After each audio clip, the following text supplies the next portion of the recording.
Šis piemērs būs visai līdzīgs iepriekšējam piemēram, varbūt pat pēc cipriem skatoties pat vieglāks.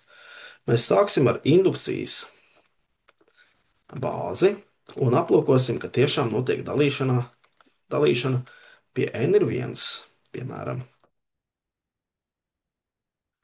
Mēs zinām, ka tas ir 3 reiz 1. Tātad, ja būtu n ir 2, tad mums ir 4 kvadrātā mīnus 1, tas ir 16 mīnus 1, 15, un mēs zinām, ka tas ir 3 reiz 5.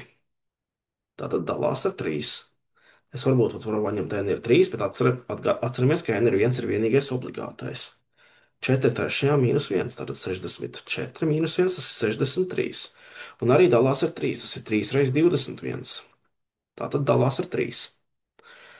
Līdzīgi kā iepriekš, tas mums liek secināt, pateicu vārdu secināt, bet īstenībā mums ir jāraksta induktīvais pieņēmums.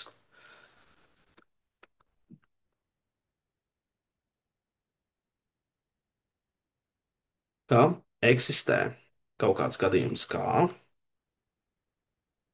4 pakāpē k mīnus 1 ir rakstāms vienkārši kā 3 reizes kaut kāds skaitlis i. I ir šis veselais skaitlis. Un, ja skatījāties iepriekšējo piemēru, 1,2b, tad ievērojiet, ka es veicu tādu triku. Šoreiz to izdarīšu jau ātrāk. 4 pakāpē k ir 3i plus 1. Es pārnesu viennieku uz labo pusi.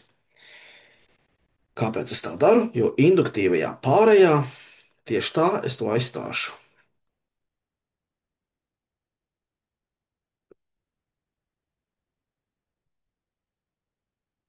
4 k plus 1 man tagad ir te jāraksta. Nākošā pakāpe. Un atkal es to sadalu divos reizinātājos. Parasti īstenībā es to 4 pirmajā nolikšu priekšā. Un tad man te ir 4 reizes tas, ko ir vienās 4 pakāpē k, kas šeit ir izteiktais 3i plus 1. Tad tagad man ir 4 reizes 3i plus 4 mīnus 1, tas ir 12i plus 3, jeb sadalot reizinātājus 3 reizes 4i plus 1. 3 reizes 4i plus 1. Un viens no reizinātājiem ir 3, tāpēc es secinu, ka dalās ar 3. Vienmēr es varēšu sadalīt reizinātājus tā, ka viens ir 3. Viens no tiem ir 3. Līdz ar to secinājums. Tā kā 4n tajā mīnus 1 dalās ar 3, gan pie n ir 1, gan katram nākamajam n,